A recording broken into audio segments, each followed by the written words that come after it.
গতদিন আমরা ক্লাস 10-এ পরমাণুর নিউক্লিয়াস সম্পর্কে আলোচনা করেছিলাম। আজকে আমরা ক্লাস 10-এর চলতড়িৎ সম্পর্কে আলোচনা করব। তো চলতড়িৎ সম্পর্কে আলোচনা করতে গেলে প্রথমে আমাদেরকে চলতড়িৎ পড়ব। তো স্থির তড়িৎ সম্পর্কে একটু আলোচনা করে নিই, যেটা আমরা ক্লাস 8-এ তোমরা পড়েছো। ক্লাস 8-এ স্থির তড়িৎ সম্পর্কে ছিল। স্থির তড়িৎ সাধারণ ধারণাগুলো ক্লাস 10-এও আমাদের লাগবে আলোচনা করতে গেলে, চলতড়িৎ করতে গেলে স্থির তড়িতের ধারণাটাও লাগবে। তো স্থির তড়িৎ কী ছিল? দুটি ভিন্ন বস্তুর ঘর্ষণের ফলে যে তড়িতের উৎপন্ন হয়, যা উৎসস্থলেই ক্রিয়া করে, তাকে স্থির তড়িৎ বলতো। যেমন আমরা যদি চিরুনি দিয়ে চুল আঁচড়ানো, চুলের সঙ্গে চিরুনির ঘর্ষণ করতাম, তাহলে দেখতাম যে চিরুনিটাকে ছোট ছোট কাগজের টুকরোর পাশে নিয়ে গেলে কাগজের টুকরোগুলো চিরুনির দিকে আকর্ষিত হচ্ছে, অর্থাৎ এক্ষেত্রে একটা আধানের সৃষ্টি হচ্ছে। কেন হচ্ছে?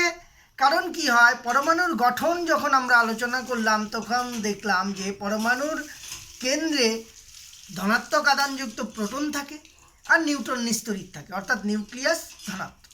তার বাইরের বিভিন্ন কক্ষপথে ঋণাত্মক আধানযুক্ত ইলেকট্রনগুলি থাকে। তাহলে নিউক্লিয়াস থেকে যত দূরের ইলেকট্রনগুলি থাকে তার প্রতি আকর্ষণটা তত দুর্বল হতে থাকে। এবার বিভিন্ন পরমাণুর ক্ষেত্রে প্রোটন আর নিউট্রন সংখ্যা আলাদা হওয়ার জন্য তাদের আকর্ষণ আলাদা হয়। তাই ঘর্ষণের ফলে দুটি ভিন্ন উপাদানের তৈরি বস্তুর মধ্যে ঘর্ষণের ফলে কি হয়, যার এই আকর্ষণ বলটা কম, দুর্বল, সেক্ষেত্রে ইলেকট্রনটা অপর বস্তুর দিকে চলে যায়। তাই এক্ষেত্রে ইলেকট্রন কমে যাবে, অর্থাৎ প্লাস হবে, আর যেখানে ইলেকট্রন চলে যাবে সেখানে মাইনাস হবে। যেমন পশম আর পশমকে যদি কাচদণ্ডকে পশম দিয়ে ঘষা হয়, তাহলে পশম থেকে কি হয়, ইলেকট্রনটা কাচের দিকে চলে যায়, তাই পশম প্লাস, কাচ মাইনাস। এইভাবে তড়িৎ আধানের সৃষ্টি হয়। এই আধান আমরা জানি কি হয়, সম আধান পরস্পরকে বিকর্ষণ করে আর বিষম আধান পরস্পরকে আকর্ষণ করে। এই আকর্ষণ বা বিকর্ষণ বলের পরিমাণটা কত হবে তা আমরা জানতে পারি কিসের সাহায্যে? কোন সূত্র? কুলম্বের সূত্রের সাহায্যে। আমরা আগেও পড়েছি কুলম্বের সূত্র। কি ছিল কুলম্বের সূত্র? শুধুমাত্র বিন্দু আধান, দুটি বিন্দু আধানের ক্ষেত্রে প্রযোজ্য হবে যখন তাদের যে আধানের আকৃতিটা তার থেকে দূরত্বটা বেশি হবে। অর্থাৎ দুটি বিন্দু আধান যদি নির্দিষ্ট দূরত্বে অবস্থান করে, তাহলে তাদের মধ্যে ক্রিয়াশীল আকর্ষণ বা বিকর্ষণ বল আধানদ্বয়ের গুণফলের সমানুপাতিক। আর আধানদ্বয়ের মধ্যবর্তী দূরত্বের কি হচ্ছে, বর্গের ব্যস্তানুপাতিক, অর্থাৎ F proportional to Q1 Q2 by R square. তাহলে এখান থেকে আমার বিভিন্ন কোশ্চেন আসতে পারে যে দূরত্ব যদি দ্বিগুণ করা হয় তাহলে আকর্ষণ বা বিকর্ষণ বলটা কি হবে। তাহলে দূরত্ব যদি আমি দ্বিগুণ করি তাহলে F proportional to 1 by R square, তাহলে এটা যদি দ্বিগুণ করি তাহলে 1/4 হয়ে যাবে বলটা। এভাবে আমার ছোট ছোট প্রশ্নগুলো জানতে হবে। এবারে এটাকে যৌগিক ভেদের সূত্র অনুযায়ী যদি করি, তাহলে F equal to 1/k Q1 Q2 by R square, যাকে মাধ্যমের পরাবৈদ্যুতিক ধ্রুবক বলে। সিজিএসে বায়ু মাধ্যমে কে এর মানটা হচ্ছে 1। তাহলে F equal to Q1 Q2 by R square হবে। আর এসআই এ বায়ু মাধ্যমে k equal to 4 pi epsilon naught. তাহলে F equal to 1/4 pi epsilon naught Q1 Q2 by R square. এই 1/4 পাই এপসাইলন নটের মানটা নির্দিষ্ট আমরা পরবর্তীকালে ক্যালকুলেশন করে বের করবো, কিন্তু মুখস্থ রাখবো এক্ষেত্রে 9 × 10⁹ Q1 Q2 by R square. এই হচ্ছে কুলম্বের সূত্রের ধারণা। এই কুলম্বের সূত্র থেকে আমরা কি করতে পারবো, এখান থেকে একক আধান সম্পর্কে ধারণা করতে পারি। দেখি একক আধান কাকে বলে। এই সূত্র অনুযায়ী যদি বলি তাহলে একক আধানের সংজ্ঞা পাবো। একক আধান কী করে পাবো? যদি সিজিএসে করতে যাই তাহলে এফ ইকুয়াল টু আমার ছিল Q1 Q2 by R square বায়ু মাধ্যমে। তো Q1 equal to Q two equal to যদি কিউ ধরি, এবার আর ইকুয়াল টু যদি 1 হয়, এফ ইকুয়াল টু যদি 1 হয়, তবে কি আসবে? কিউ স্কোয়ার ইকুয়াল টু 1 বা Q equal to plus minus 1 হবে। তার মানে যখন দুটি বিন্দু আধান পরস্পরের থেকে একক দূরত্বে অবস্থান করার ফলে তাদের মধ্যে ক্রিয়াশীল বল, আকর্ষণ বা বিকর্ষণ বলের মান 1 ডাইন হয়, তখন যে আধান অবস্থান করে তাকে বলা হয় 1 ইএসইউ আধান। 1 কুলম আধান যদি বলে এসআইএ করি, তাহলে 1 কুলম আধান আসবে। এসআইএ কি ছিল আমার? F equal to 9 into 10⁹9 q one q two by R square ছিল।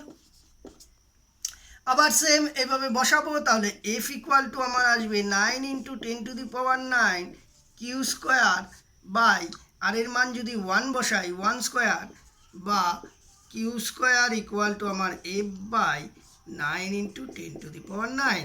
এবার এফ ইকুয়াল টু যদি 1 করতে হয়, তাহলে এফ এর মান এফ ইকুয়াল টু 9 ইন্টু 10⁹9 বসাতে হবে, তাহলে কিউ স্কোয়ার ইকুয়াল টু 1 আসবে বা Q equal to plus minus 1 আসবে। তার মানে দুটি বিন্দু আধানকে পরস্পরের থেকে এই একটা আধান ছিল কিউ1 কিউ2, পরস্পরের থেকে 1 মিটার দূরত্বে অবস্থান করলে, 1 মিটার দূরত্বে রাখলে যদি তাদের মধ্যে ক্রিয়াশীল আকর্ষণ বা বিকর্ষণের বলের মান 9 ইন্টু 10⁹9 নিউটন হয়, তবে সেই আধান দ্বয়কে 1 কুলম আধান বলে। বুঝতে পারলাম একক আধান কাকে বলে। এবার তড়িৎ ক্ষেত্র, তড়িৎ বিভব সম্পর্কে জানব। তড়িৎ ক্ষেত্র, এবার তড়িৎ ক্ষেত্র ব্যাপারটা কি জিনিস? আমরা লাইট আলোচনা করেছি। আলোর ক্ষেত্রে যদি আমরা একটা মোমবাতি রাখি, ধরে নিই একটা মোমবাতি রাখা হলো, তো মোমবাতি যদি রাখি তাহলে কি হবে? তার চারপাশে একটা নির্দিষ্ট অঞ্চল পর্যন্ত আমরা দেখব আলোকিত হচ্ছে, এবং একটা নির্দিষ্ট দূরত্ব যাওয়ার পর আর আলোকিত অংশ দেখতে পাবো না।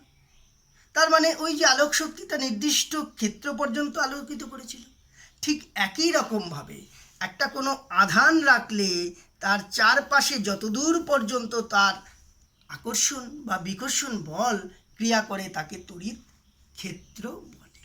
বুঝতে পারলাম তড়িৎ ক্ষেত্রটা কি জিনিস? তার মানে একটা নির্দিষ্ট অঞ্চলকে বোঝাচ্ছে। এবার তড়িৎ ক্ষেত্র প্রাবল্য কাকে বলে? তড়িৎ ক্ষেত্র প্রাবল্য কোনো একটা নির্দিষ্ট আধান রাখলে তড়িৎ ক্ষেত্রের মধ্যে,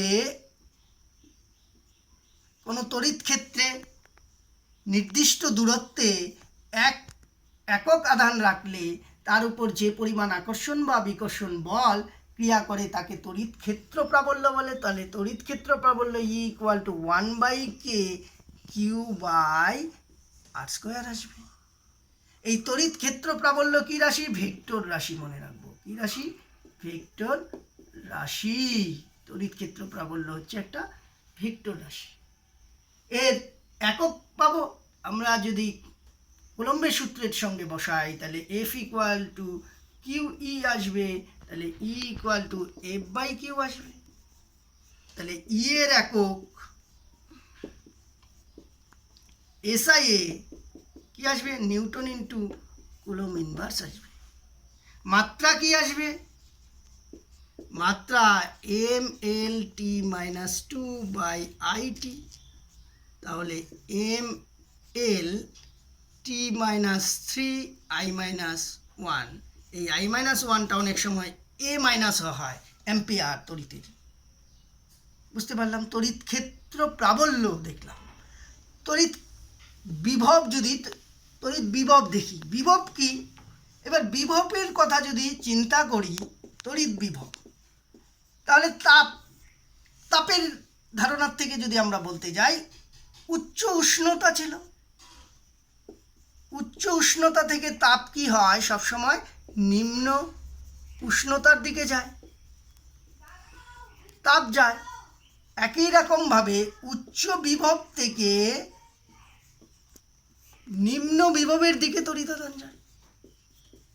উচ্চ বিভব থেকে আধান সবসময় নিম্ন বিভবের দিকে যায়, এটা হচ্ছে তড়িৎ বিভব। এবার তড়িৎ বিভবের যদি সংজ্ঞা বলতে যাই তাহলে অসীম দূরত্ব থেকে একক আধানকে তড়িৎ ক্ষেত্রের নির্দিষ্ট বিন্দুতে আনতে যে পরিমাণ কার্য করতে হয় তাকে তড়িৎ বিভব বলে। বিভব V equal to 1/k Q/R হয়। মাইনাস কেন, আমাকে কার্য করতে হচ্ছে। বা W equal to Q V বা ভি ইকুয়াল টু W/Q, এখান থেকে আমরা পাবো। তাহলে ভি এর একক SI এ মনে রাখবো ভোল্ট, SI এ ভোল্ট। মাত্রা কি হবে, mL²T-2/IT, তাহলে mL²T-3I-1, এই হচ্ছে তড়িৎ বিভব। বিভব হচ্ছে একটা স্কেলার রাশি, স্কেলার রাশি। তাহলে তড়িৎ ক্ষেত্র প্রাবল্য আর বিভব সম্পর্কে আমরা জানলাম। এদের সম্পর্কটা শুধু মনে রাখবো যে V equal two minus E into D, D হচ্ছে তাদের দূরত্ব, যদি ডি হয় তাহলে এটা হচ্ছে সম্পর্ক। বুঝতে পারলাম? এবার তড়িৎ চালক বল, তড়িৎ চালক বল কি জিনিস? তড়িৎ বর্তনীতে যখন অন্য কোনো শক্তি তড়িৎ শক্তিতে রূপান্তরিত হয় তখন তড়িৎচালক বলের সৃষ্টি হয়। বা বলতে পারি যে কোনো মুক্ত বর্তনীতে, অর্থাৎ যদি তড়িৎ উৎসের সঙ্গে যুক্ত না করা হয়, মুক্ত বর্তনীতে কোনো কোষের, তড়িৎ কোষের দুই প্রান্তের বিভবকেই বলা হয় তড়িৎচালক বল। অথবা বলতে পারি যে কোনো তড়িৎ কোষের ঋণাত্মক মেরু থেকে ধনাত্মক মেরু থেকে ঋণাত্মক মেরুর দিকে একক ঋণাত্মক আধানকে নিয়ে যেতে গেলে যে পরিমাণ কাজ করতে হয়, যে আমার প্লাস থেকে মাইনাসে যাওয়ার কথা, উল্টা দিক থেকে যদি আনি মাইনাস থেকে প্লাসের দিকে, তাহলে আমাকে বাইরের থেকে কাজ করতে হবে, সেই কার্যের পরিমাণটাকে তড়িৎচালক বল বলে। তাহলে তড়িৎচালক বল আর বিভব প্রভেদ এর পার্থক্য আমরা দেখে নেব, বইয়ে দেওয়া আছে। এটা হচ্ছে মুক্ত বর্তনীতে কোনো কোষের দুই প্রান্তের বিভব প্রভেদকে তড়িৎচালক বল বলে। বদ্ধ বর্তনীতে কোনো কোষের দুই প্রান্তের বিভব প্রভেদকে, বিভব পার্থক্যকেই বিভব প্রভেদ বলে। তাহলে মুক্ত বদ্ধ বর্তনী কি? যখন কোনো বর্তনী তড়িৎ কোষের সঙ্গে যুক্ত থাকবে, কোথাও ছিন্ন হবে না, পথটা তড়িৎ পরিবাহী তারের সঙ্গে যুক্ত থাকবে, এটা হচ্ছে বদ্ধ বর্তনী। আর মাঝখানে কোথাও যদি ছিন্ন হয়, যে এইরকম যে যুক্ত করা হলো না, তাহলে এটা হচ্ছে মুক্ত বর্তনী। বুঝতে পারলাম? তড়িৎচালক বল হচ্ছে বিভব প্রভেদের কারণ, এটা হচ্ছে ফল। তড়িৎচালক বল মাপা হয় পোটেনশিওমিটারের সাহায্যে, বিভব প্রভেদ মাপা হয় ভোল্টমিটারের সাহায্যে। তড়িৎচালকের বলের মান সাধারণত কি হয়, বিভব প্রভেদের থেকে বেশি হয়, বিভব প্রভেদের মান তড়িৎচালক বলের থেকে সাধারণত কম হয়। এই পার্থক্যগুলো দেখে নেব। এবার আসি আমাদের মূল আলোচনার বিষয়, ওহমের সূত্র। চলতড়িতের মূল আলোচনার বিষয় চলতড়িৎ কি? তাহলে তার আগে বলে নেই চলতড়িৎ ব্যাপারটা কি। আগে আমরা স্থির তড়িৎ জেনেছিলাম, যে দুটা বস্তুর ঘর্ষণের ফলে যে তড়িৎ হয় সে উৎসস্থলেই ক্রিয়া করে, দূরবর্তী স্থানে যেতে পারে না, তাই তার স্থির তড়িৎ বলতো।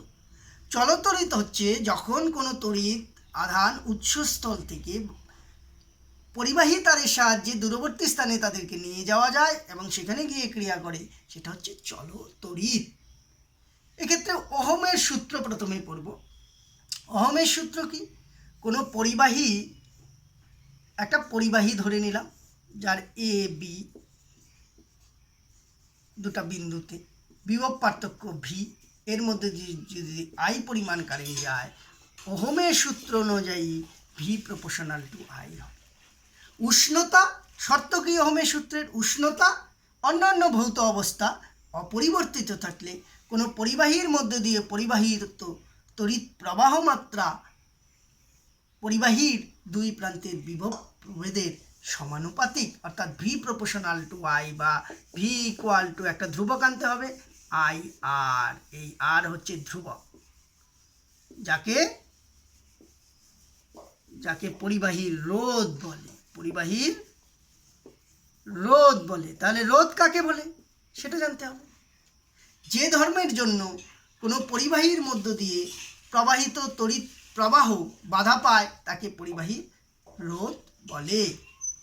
তাহলে ওহমের সূত্র থেকে যদি আমার রোধের সংজ্ঞা বলে, তাহলে I R equal to V by I. তাহলে কি লিখবো? আবার শর্তটা প্রথমে বলে নেব।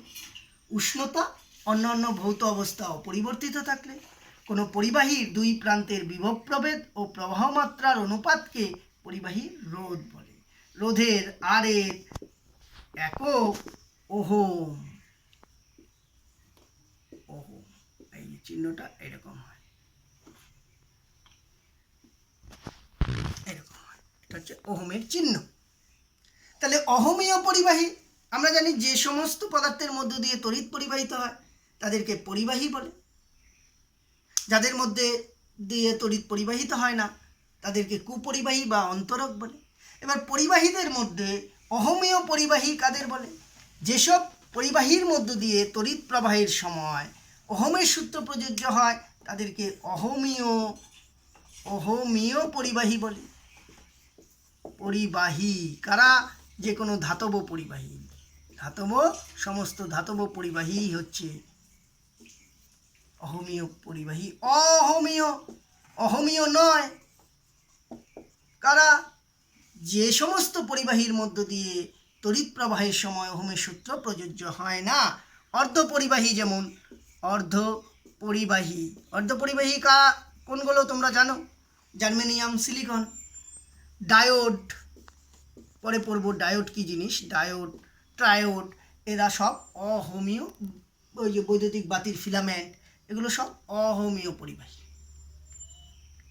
বুঝতে পারলাম অহমীয় পরিবাহী। এবার রোধ কি কি বিষয়ের উপর নির্ভর করে সেই ব্যাপারটা একটু জানব। রোধ, পরিবাহীর রোধ কি কি বিষয়ের উপর?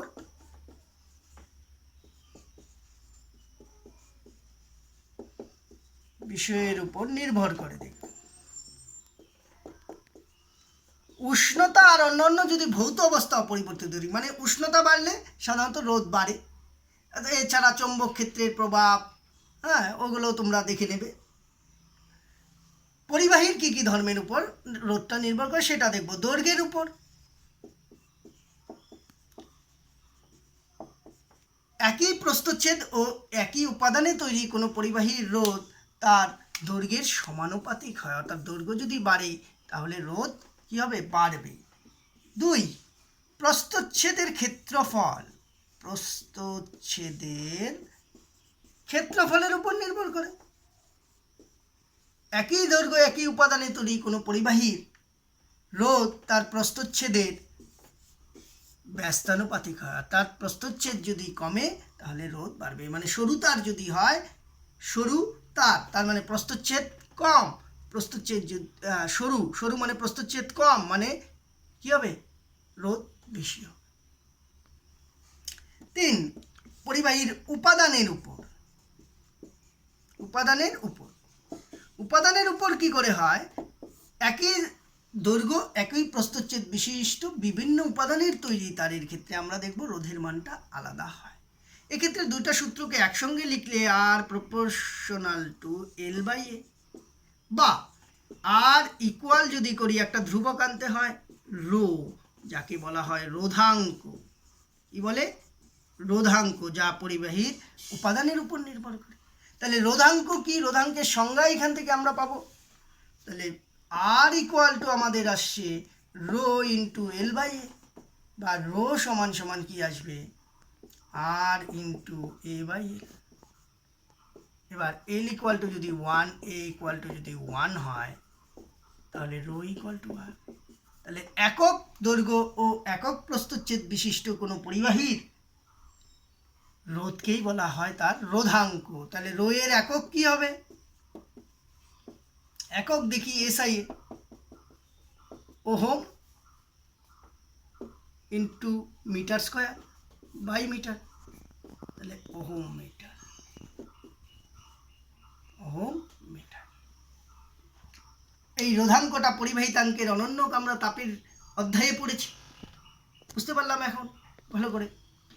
এই হচ্ছে আমার রোধাঙ্ক। এবার উষ্ণতার উপর রোধাঙ্ক কিভাবে নির্ভর করে?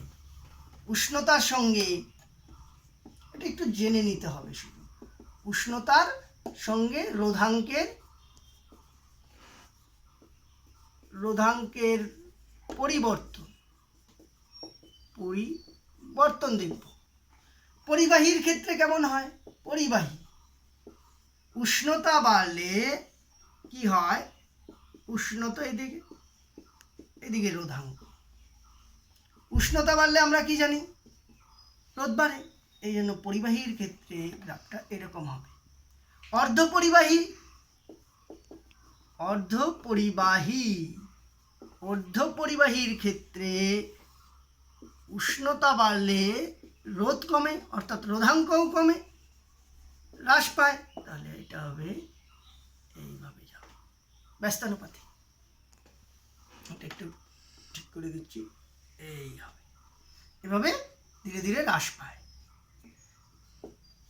আরেকটা বিশেষ হয়, নির্দিষ্ট উষ্ণতার থেকে কম উষ্ণতায় নিয়ে গেলে পরিবাহীর রোধাঙ্কটা খুব কমে যায়, অর্থাৎ তার মধ্যে দিয়ে তড়িৎ প্রবাহ মাত্রা প্রবল হারে বৃদ্ধি পায়। তাকে বলা হয় অতি পরিবাহী, অতি পরিবাহিতা। ওই ধর্মটাকে অতি পরিবাহিতা বলে, আর পরিবাহীটাকে অতি পরিবাহী বলে। যেমন 4.2 কেলভিন উষ্ণতায় পারদ, তার অতি পরিবাহিতা লক্ষ্য করা যায় পারদের ক্ষেত্রে, বুঝতে পারলাম। এই হচ্ছে আমার রোধ, রোধাঙ্ক, এগুলো সম্বন্ধে ধারণা। আর আমরা জানবো রোধের সমবায় বিন্যাস। রোধের সমবায় দেখব। রোধের সমবায়, রোধের সমবায়। সমবায় কি হয়? দু ধরনের হয়। একটা শ্রেণী সমবায়, শ্রেণী, আর একটা হচ্ছে সমান্তরাল সমবায়। একটা রোধের শেষ আরেকটা রোধের যদি শুরু, একটা রোধের শেষ প্রান্ত অপরটার প্রথম প্রান্তের সঙ্গে যুক্ত, এভাবে যদি পরপর যুক্ত হয় তাহলে তাকে শ্রেণী সমবায় বলে। এক্ষেত্রে যদি আই পরিমাণ প্রবাহ যায় তাহলে সবার মধ্য দিয়ে যাবে, তাহলে এদের রোধ আলাদা হওয়ার জন্য বিভব প্রভেদটা আলাদা হবে। R2 রোধের জন্য বিভব প্রভেদ যদি V2 হয়, R3 রোধের জন্য বিভব প্রভেদ যদি V3 হয়, তাহলে মোট বিভব প্রভেদ V = V1 + V2 + V3 হবে, বা V = I, একবারে কমন নিয়ে নিলাম I R1 হবে, একবারে কমন নিয়ে লিখলাম R2 + R3 হবে। এভাবে যদি আরও থাকে রোধ তাহলে প্লাস প্লাস ডট ডট করে হবে। এবার এই তিনটা রোধের পরিবর্তে যদি এমন একটা রোধ ব্যবহার করি যার ফলে প্রবাহ ও বিভব প্রভেদটা একই থাকে আমার, তাহলে এক্ষেত্রে V = কি আসবে? IR আসবে। আর S বলে কেন? এসটা সিরিজের জন্য, শ্রেণী। তাহলে V = IRS যদি লিখি তাহলে I R1 + R2 + R3, এক্ষেত্রে I কাটবে, RS = কি আসলো? R1 + R2 + R3 প্লাস হবে। তার মানে শ্রেণী সমবায়ের ক্ষেত্রে তুল্য রোধ বর্তনীতে ব্যবহৃত রোধগুলির সমষ্টির সমান। অর্থাৎ দেখা যাচ্ছে তুল্য রোধের মানটা শ্রেণী সমবায়ে যে ব্যবহৃত রোধগুলো ছিল সবচেয়ে বড় যে রোধ তার থেকেও কি হবে? বড় হবে। তাহলে আমাকে যদি দেওয়া থাকে 1, 2, 5 ওহম রোধ ব্যবহার করা হলো, ফলে তুল্য রোধের মান এর থেকে যদি বেশি হয়, তুল্য রোধ কত? তুল্য রোধ তাহলে কি করব, সহজেই বের করতে পারবো। আর এস হচ্ছে 1 + 2 + 5, তাহলে 388 ওহম। ব্যাস, এই ধরনের ছোট ছোট প্রশ্ন থাকবে। এবার সমান্তরালের ক্ষেত্রে কি হয় দেখি। সমান্তরাল বিন্যাস হচ্ছে যখন পরিবাহীর রোধ, কোনো পরিবাহীর রোধের প্রান্তদ্বয় নির্দিষ্ট বিন্দুতে অবস্থান করে, একটা প্রান্তেই অবস্থান করবে, এই যে এইরকম বিন্যাস। আগেরটার কি ছিল, প্রান্তটা একটা প্রান্তের শেষ আর একটা শুরু ছিল, কিন্তু এক্ষেত্রে দুটা প্রান্তই দুটা নির্দিষ্ট বিন্দুতে গিয়ে মিলিত হলো, এ বি বিন্দুতে। যাদের বিভব প্রভেদটা ভি, তাদের রোধ আলাদা হওয়ার জন্য তাদের মধ্য দিয়ে কি হবে, কারেন্টটা আলাদা যাবে। ধরি এভাবে যাচ্ছে, ধরি R1 এর মধ্য দিয়ে, R1 রোধের মধ্য দিয়ে I1, R2 এর মধ্য দিয়ে I2, R3 এর মধ্য দিয়ে I3 পরিমাণ প্রবাহ পরিবাহিত হচ্ছে। তাহলে মোট প্রবাহ হবে এক্ষেত্রে, মোট তড়িৎ প্রবাহ I = I1 + I2 + I3, বা I মানে কি, V বাই, আমরা জানি V = IR, তাহলে I = V/R, তাহলে V কি হচ্ছে, দুটোর সমান, তাহলে V/R1 + V/R2 + V/R3। এবার এই তিনটা রোধের পরিবর্তে আবার যদি একটাই রোধ ব্যবহার করতাম, যার তুল্য রোধ RP, বিভব প্রভেদটা V এবং কারেন্ট I হয়, তাহলে I = V/RP আসতো। তাহলে এখানে যদি I এর মানটা বসাই, তাহলে কি আসবে আমার, V/RP = V কমন নিয়ে নিলাম, 1/R1 + 1/R2 + 1/R3 হবে। VB ক্যান্সেল, বা 1/RP = কি আসবে, 1/R1 + 1/R2 + 1/R3, এইভাবে আসবে। এক্ষেত্রে দেখা যাচ্ছে কি, ব্যবহৃত যে রোধগুলোর মান সবচেয়ে কম যে রোধ R1, তার মানে এই সমীকরণ থেকে 1/RP > 1/R1 বা RP R1, তার মানে ব্যবহৃত যে সর্বনিম্ন রোধের মান, তার থেকেও তুল্য রোধের মানটা কি হবে, কম হবে। বুঝতে পারলাম। এবার আমাকে যদি বলতো যে 2 ও 4 ওহম রোধের তুল্য রোধ কি হবে, তাহলে 1/RP = আমি করব 1/2 + 1/4, তাহলে এক্ষেত্রে কি আসবে, 4, 2 + 1 1/RP, একবারে করে দিলাম, RP = 4/3, তাহলে 1/3। এর মানটা কি হচ্ছে, 2 এর থেকেও কম। ব্যবহৃত রোধ ছিল 2, 4, এবার তুল্য রোধের মান আছে এটা মানে হচ্ছে 1.33 ওহম। তাহলে 1.33 এর মান 2 এর থেকে কম, তাহলে ব্যবহৃত যে সর্বনিম্ন রোধ, তার থেকেও তুল্য রোধের মানটা কি হচ্ছে, কম হচ্ছে। এই যে ছোট ছোট প্রশ্নগুলো এই ধরনের আমাদেরকে পড়তে হবে। তো এটুকুই আজকে রোধ পর্যন্তই থাকবে। নেক্সট দিন আমরা তড়িতের যে তাপীয় ফল সেই সম্পর্কে আলোচনা করব। বুঝতে পারলাম। তা আজকে এই পর্যন্তই থাকলো। তোমরা ভালোভাবে এই যে রোধ পর্যন্ত যে অংশটা, প্রথম থেকে রোধ, সেই অংশটুকু ভালোভাবে পড়বে, পড়ে গাণিতিক যে সমস্যাগুলো সেগুলো সমাধানের চেষ্টা করবে। ঠিক আছে।